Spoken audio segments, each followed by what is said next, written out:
the one source, Sports Card Nation. The hobby is the people. Sports Card Nation. What is up, everybody? Welcome to episode 395 of Sports Card Nation. Done a little traveling recently. Went to Philadelphia to see my nephew, who is a fireman there. Easy for you to say, not for me. Went to a Phillies Mets game. That was a 15-3 blowout on the Phillies end, so Phillies fans were happy. Mets fans like me, not so much, but saw Bryce Harper's first career cycle. Saw Kyle Schwarber hit 3 home runs. 2 were moonshots over my head, and the third one was about 5 rows in front of me in right field.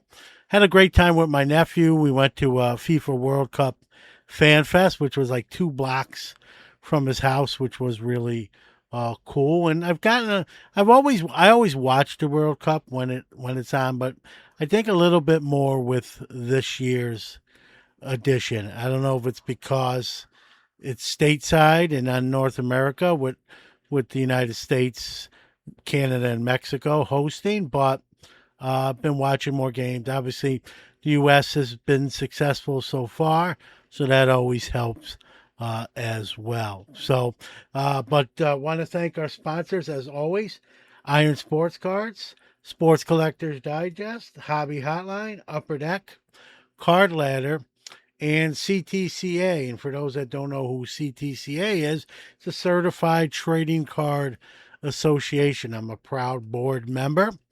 And what we're trying to do as an organization is make the hobby a safer place.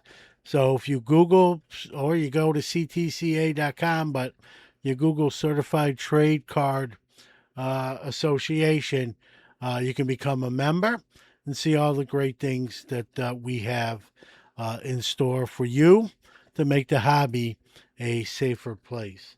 With that being said, I'd like to talk about our guest this week. Make that 2 guests this week, father and son, Matthew and Garrett Weaver. And they've invented a baseball card game called the Baseball Card GM. And it's like Straight-O-Matic, but I think it's better. No, I know it's better because you use real baseball cards of your choice, and it uses scenarios and player stats on the pitching side and the hitting side. And so you can recreate series. You can play with older guys. So you could have a game with Ken Griffey Jr. is batting after Lou Gehrig. The options are endless. And this father and young man came up with this game, and through 20 versions till they got it right. And so we're going to learn about this game. I do own it now. I'm going to put it to the test, and my plan is to bring it to my school. I'm a teaching assistant, as some of you know, and try to get the kids to play it. And it's great because it has statistics, deals with numbers, mathematics, scenarios. I think it'll be well received, and I'm going to play it even here at home with my son. So check that game out. I'll put all the pertinent info in the show notes. So we'll have them on this episode and next episode. So with that being said, let's talk to Matt and Garrett.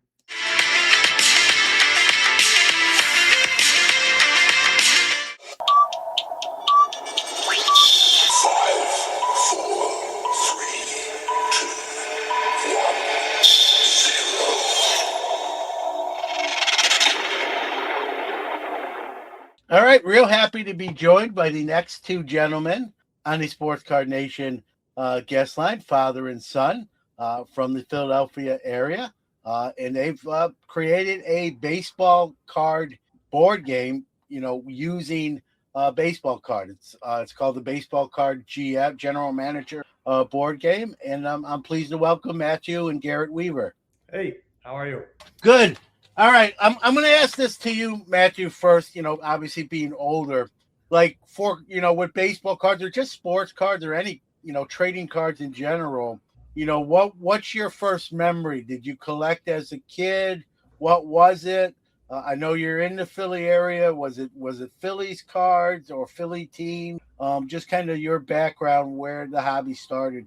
I mean, I'm a kid of the junk wax era, like a lot of people, those 80s, early 80s, mid 80s cards that were just everywhere. Like it felt like at that time, any store you went into, there were racks just all the time. And my collecting started because I was really just sort of a baseball fan, right? I mean, and for me, and in that time, the stats on the back were the thing that I really sort of loved, And there's so much there. There's so much information on those cards. And when I was, thank you, Garrett. When I was collecting, that was the thing that I really got, And when and pouring over that, and that's sort of almost when I got out of sort of the card collecting part of it. I was always still really into the stats and still continue to be, and all the other things that people are doing when they're getting into stats in baseball, because it's such a statistical heavy fandom, like that is really where that game is what I love. Yeah, and I think about it when we think of all the, like, let's even just narrow it down to the four major sports, guys, right? Baseball of them all, I think, is I mean, people who aren't even necessarily baseball fans can name certain things, like Hank Aaron's home run totals, or even Barry Bonds, or the 56 game hitting streak of DiMaggio, or Ripken's Iron Man number, right? Obviously, really dyed in the wool baseball fans can rattle off a lot of that, but even sort of casual fans know some of that stuff as well. So it always is a sort of all the sports, it's probably number one when it comes to stats, and a sport that really sort of honors those stats and has that record book, right? I know every sport has it, but if you tell someone who's the all-time baseball hit leader, even a casual baseball fan is going to say Pete Rose, right? If you ask someone the NFL rushing record holder, you might get three different running backs, right? Right. Garrett, I see you got your. Go ahead. Go ahead. What was the problem? It's Ichiro Suzuki. Well, if you're counting Japanese league. If you count, no. Hey, listen. I think if you add his Japanese league stats, I think you might be right. So you're technically not wrong. So and he just got into the Hall of Fame. So congrats to him. An incredible player. Just think, when you think of him, guys, think of like what he did. When he played a good portion of his career in Japan before he came stateside. So this just tells you his durability and his athleticism, right? For you, Garrett, let me ask you, do you collect cards? Has the game, and we'll get into the game in more specifics, do you collect cards, whether it be Pokemon or sports, or not necessarily? Well, I do collect baseball cards, but like a lot of my friends do like Pokemon, so I've sort of seen some, maybe not collect them myself, but like I see them and I understand them. Maybe collect them. Maybe not collect. Yeah, what you tell you, and I'm only kidding when I say this. Just ask them how many home runs the Charizard had. What? How many Charizard's a Pokemon character? Like he's not. It's not real life. It's not real life. Yeah. And I get it. And I'm not knocking, but I do shows as a dealer still. That's a huge part of the hobby, whether you collect it or not yourself. It's really made a lot of strides, and it's right there with sports cards. By the numbers and grading and all that stuff. Yeah. So before we get into this game, I got to ask you, had you done any previous games, or was this your first foray into designing a game? First, number one. Yeah. First. So let's kind of start from like the ground level. Like when did the light bulb, what was it? And when did the light bulb go off that like, hey, let's do a game based with these cards and have the cards be a part of the game? Well, I mean, I was always even before I created the game, I was always making like just like lineups basically with my cards, just figuring out like making sure you have every position and like where to bat where, and then and then the idea came when this trashy old game. Yeah, so I don't know if you know, a lot of people have something like this where it's you sort of roll dice and you put little pegboards around, and but all so you could sort of, the concept's sort of the same, right? But it's terrible. But it's terrible because everyone has the exact. Everyone's equal. Everyone's equal. It's just what you roll. It has there's no strategy. And part of what he said, he was always creating these lineups and these mythical, and you can't test it. You can't go, well, was it a good one? Was it a bad one? How do I play against someone else? And when we sort of had this game on the side, which he sort of was angered by because everything was the same, he said, well, why aren't we making the dice rolls relative to how good that person is at that stat? It's just sort of most obvious idea in the world, right? It's sort of like, well, the people who hit more home runs should be more likely to hit home runs. So it's basically in this game, you're saying that Tyrone Taylor and Pete Alonso are completely right. Yeah, which as we both know, and as a Met fan, even though one of them's no longer a Met, we both know that's not the exactly. Yeah. So it as that was sort of going on, and this was 2024, I guess, and he was 7 at the time. Say, well, how can I just play with my cards? Like, what is nothing? And I started to look. I like any other person would do. I just started Googling, and I spent a long time, a lot of different sites saying, is there anything that exists where you just play with your actual baseball cards and use stats on the back? The closest thing was like this game where it just gave you the cards to play with. Right, and that's it was like that, that exactly. It just had like cards that were given in buying the thing. Like Stratomatic, right? Yeah. Stratomatic. There was another game too, guys. I know I had it. Oh, I think it was called Talking Baseball. Okay. Or Starting Lineup. I think it was Starting Lineup Baseball. And the cards were a little square. They weren't like the full 2.5 by 3.5. They were like a little kind of the old Gaudy size. But again, they were the cards that came with the game, and you needed to have those to play. And you were limited, like you guys are saying, you were limited to only what cards were produced by the game manufacturer only, right?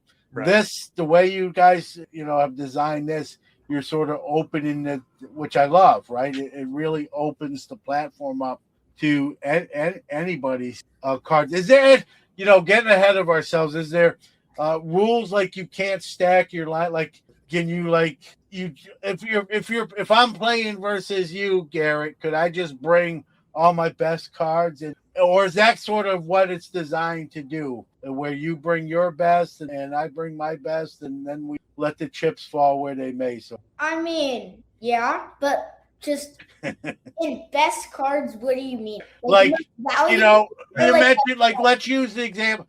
Like, I'm obviously not going to bring 9 Tyrone Taylor cards, right?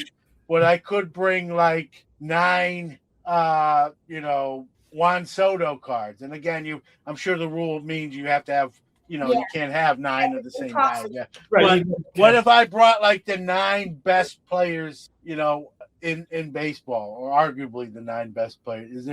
You have rules, right, where they have to play a certain position. You can't have 10 right. You can't have 10 out. Yeah, go ahead. They have to play the position that is their position on the card. So you couldn't play Juan Soto at second base. Yeah. Because he doesn't. He doesn't, never has. Right. So you might have had him. So so there's a lot of ways that in some ways it's really because you can literally use, and you should say, and we can get into how the game sort of works, but basically any card from the 1980s to today, you can, right? Because they all have because we use universal stats that are on all baseball cards since the Topps Fleer lawsuit in 1981, right? All the stats that are on there, all the basic hitting stats, and you can pick the best year of stats you want on your card. So you could have it older, you pick a specific year or not. So you can create just superstar lineups. You can mix it, which is fun. I think it's fun as a fantasy, is you can take, your Shohei Ohtani, and you could play him with Don Mattingly. You could play him with Jimmy Fox if you have a recreation, the Conlon set. I don't know if you heard of the Conlon, the Sporting News set. So you could have a Hank Greenberg and a Babe Ruth play with your Ellie De La Cruz. You could do, and all the stats are going to work because they're all the same stats, in the 50 home runs then was 50 home runs now. And that is fun to do. But really what we're finding is the ways that we don't dictate how you play, but what a lot of people are playing, the two ways we found that people are really into is cracking packs and just playing with what you get. Yeah, I like that. It is so much fun. It's random, and no one can say, "Hey, you stacked the deck." You stack the deck, yeah.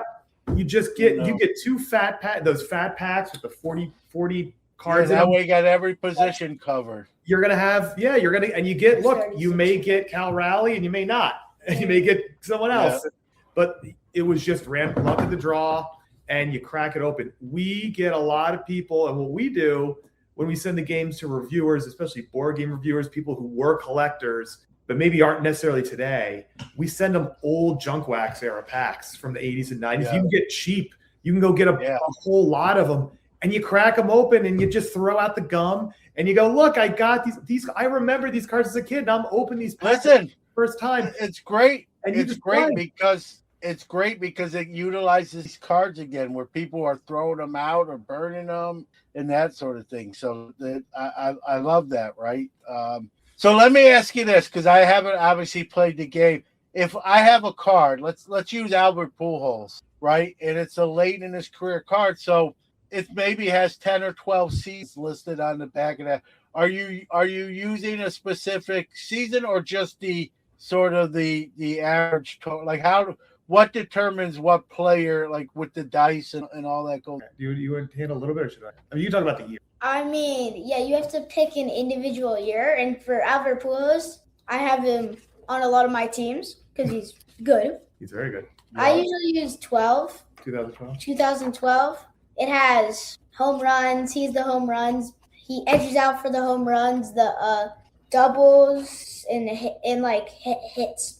All right. So maybe, that's a good year. That's a good year. So we should play. Well, I guess we'll walk through sort of how the game works and its fundamental. Yeah, part. Go ahead. So there's seven stat categories, right? That you're going to look that's on the play mat. And we'll look at it later. It's you got home runs, triples, doubles, batting average, hits, walks, and RBIs. I think that was also an average, right?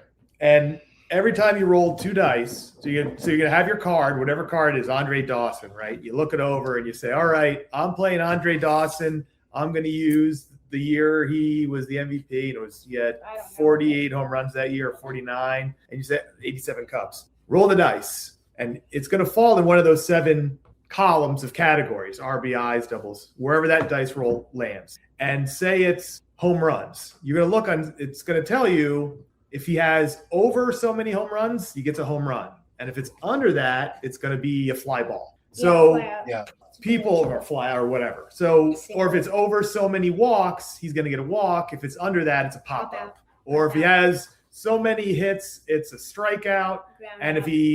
Ground out. And if not, it's a. So what it's done is it's taken that whole number stat and saying, like, if it's really high, you're hitting that. And if it's really low, you're not. And it keeps progressing. So what's cool about it is if you think about a number of dice rolls, say a season of plate appearances, each dice roll is a plate appearance, So you're going to do all 9 innings and run through it. So a guy who has 650, say, plate appearances in a year, right? Like that's usually a pretty normal number for a card. If you roll the dice 650 times, you will get that stat, that outcome will happen as much as it actually happened on the card.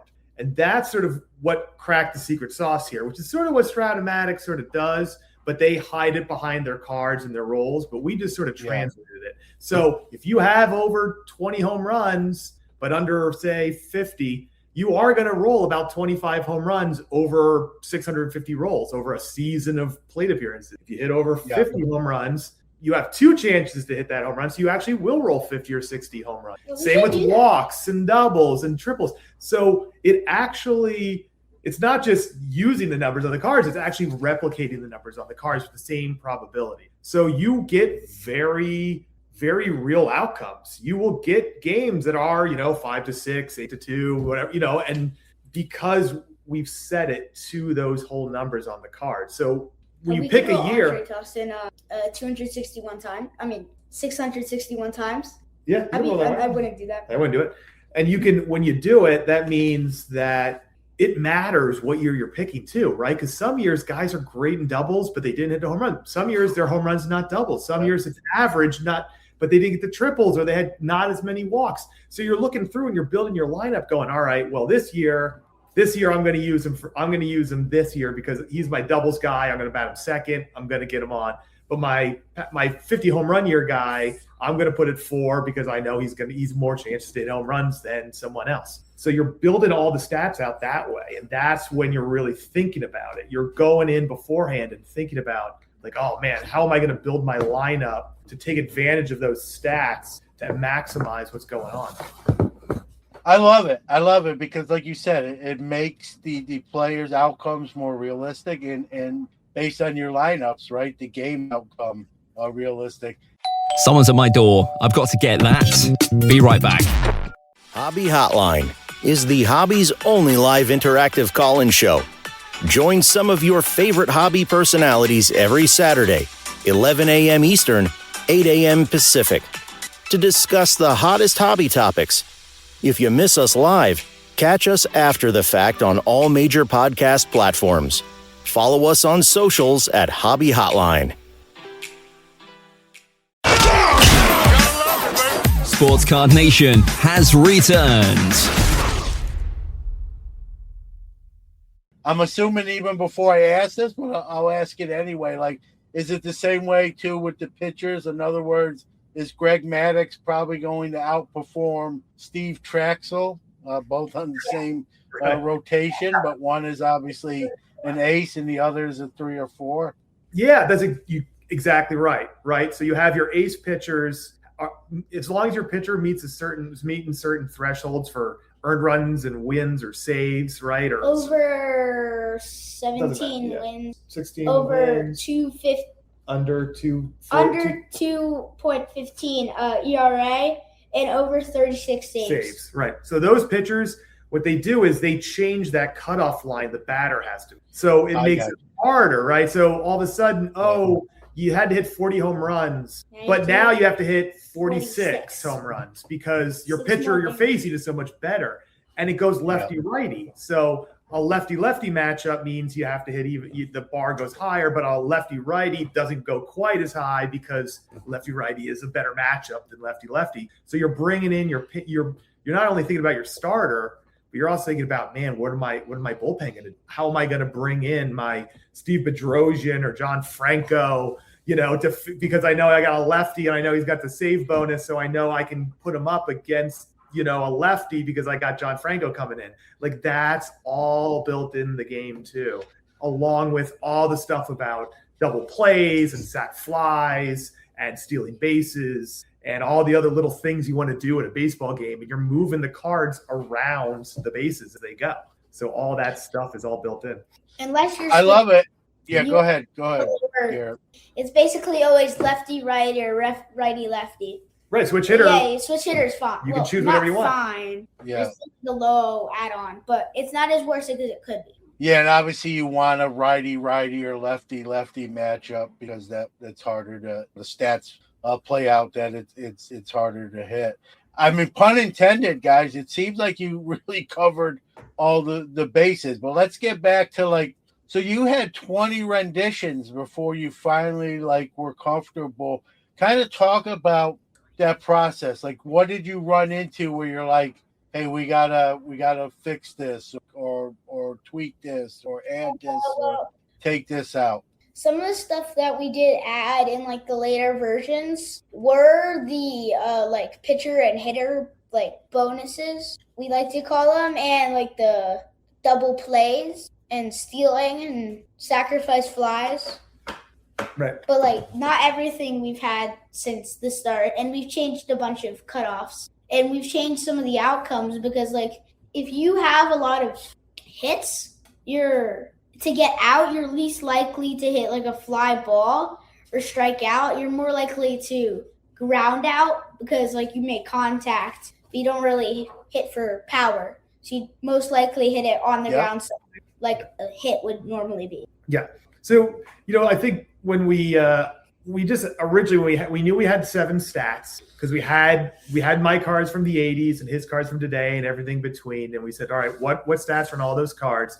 And we know what every outcome has to be, right? You can either get a single, double, triple home run, strikeout, walk, pop out, fly out, or ground out. I mean, that's literally all you can do in baseball. And then you ought to do is just match. We started matching them up. So it's like, obviously, how many home runs you have determines how many home runs you hit. But some things were sort of like, well, they stopped putting strikeouts on baseball cards back in 2014. And they put on WAR because I think it was all Mike Trout and Cabrera and the whole thing. So they started, I don't know, you probably know more about that history than I do.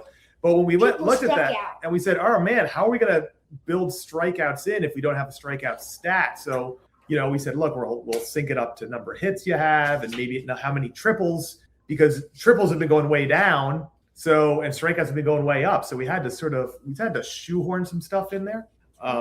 But it took a lot of honestly, just a lot of Garrett taking both sides. Yeah, I was going upstairs.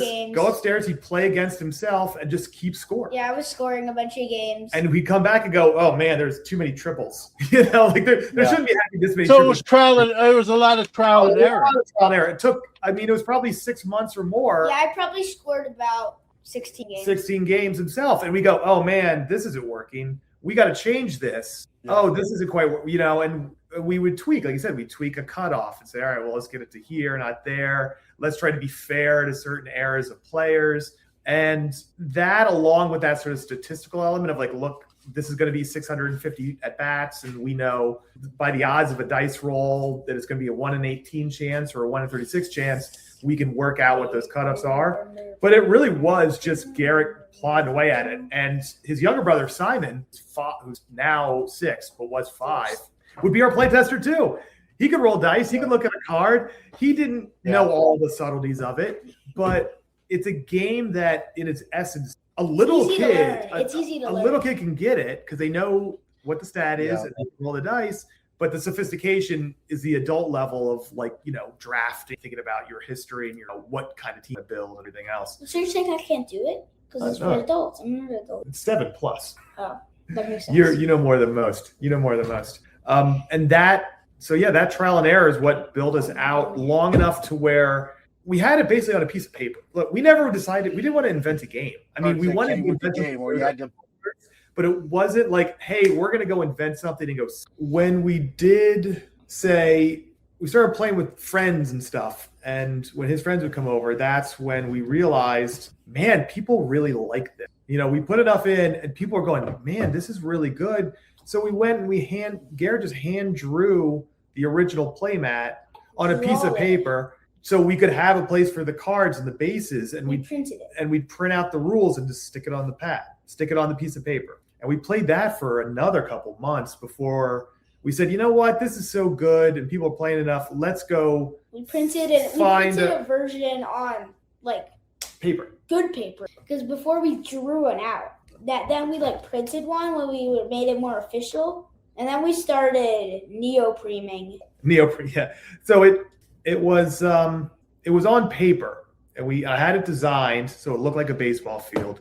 And it was on paper and it just didn't want to be on paper. It was too slippery. Yeah, it was too slippery. It felt like a board game, and we didn't necessarily want to make it feel like a board game. And Garrett's friends play Pokemon. He doesn't. Or Magic the Gathering. Mm-hmm. And, they have these neoprene play mats that are like those mouse pad substances. And we said, well, why can't we make it out of that? Why can't we have it be so when it's really easy to pick up those cards and it feels more like a trading card game, a TCG. And so we ended up making it on a neoprene surface, sort of a big neoprene playmat. My question, what on average, how long does one game take? Obviously, it varies by maybe the scoring, maybe how fast of pace the individual person, plays. But what would you say, how long would you say an average game would take to play? I mean, we've done it. We've like learn the rules. Like I can basically memorize some of the stats. So it maybe takes me like 35 to like 20 minutes. Yeah, 35 maybe. to 20 minutes. I think But that's like an about right. average person, it would probably be around maybe, well, like somebody first trying the game, it may take an hour. Once you sort of get the hang of it, it starts getting shorter and shorter. Oh yeah, well, Because the longest part of the game is finding what the outcome is. Yeah. So so if once you really learn it and you've learned what the shorthand stuff, you could play in 20 minutes, but probably 20 to 30 minutes, you're playing a full game of 9 innings. And depending on how crazy you want to get with substitutions and bullpen. But what it's fun about is then you can play a series in no time.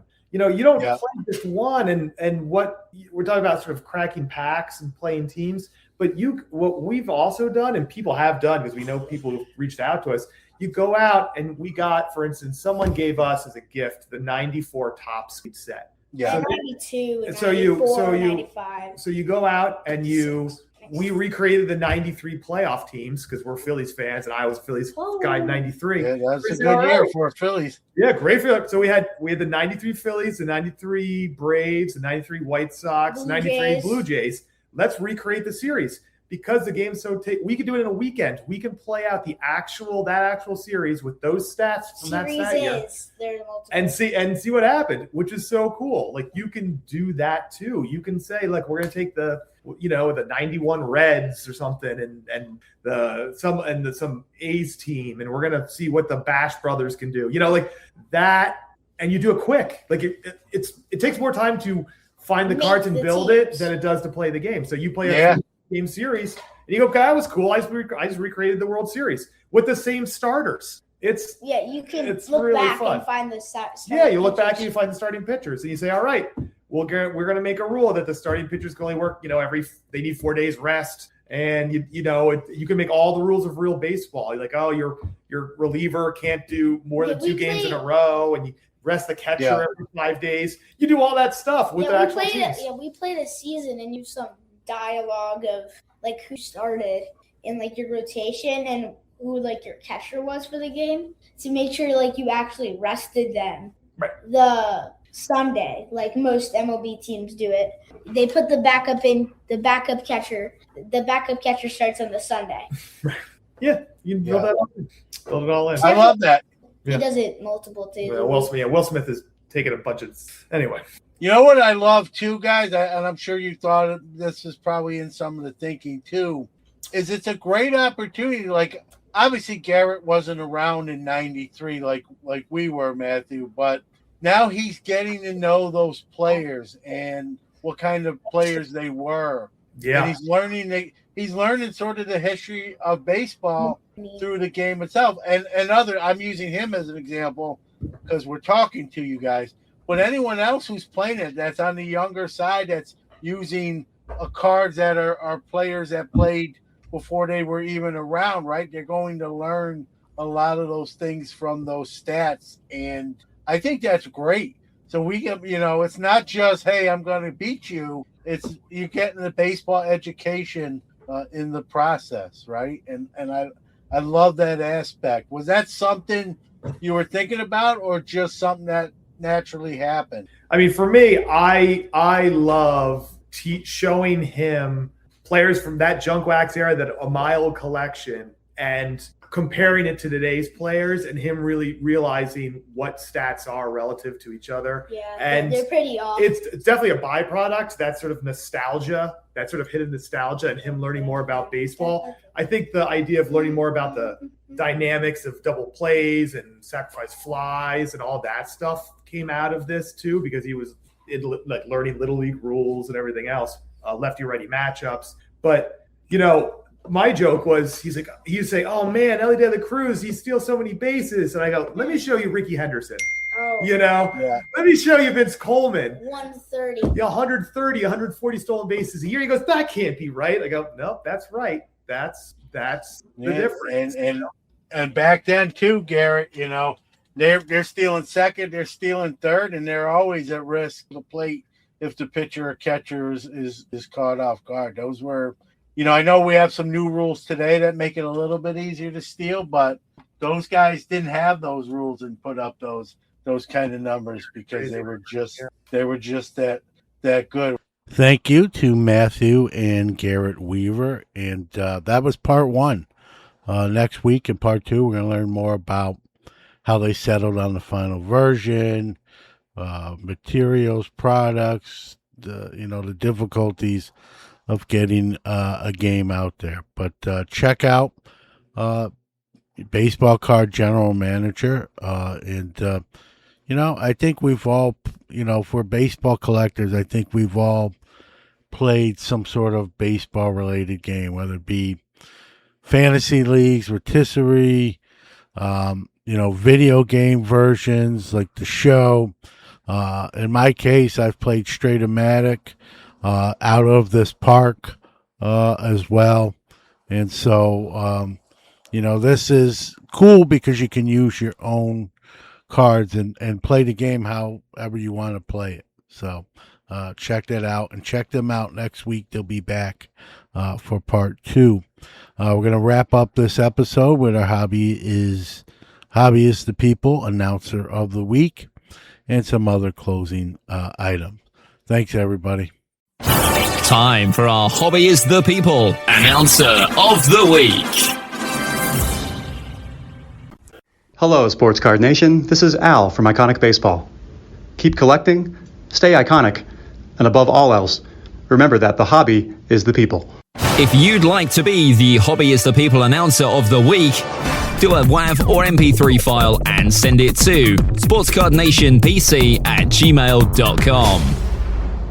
Say goodnight, Kane.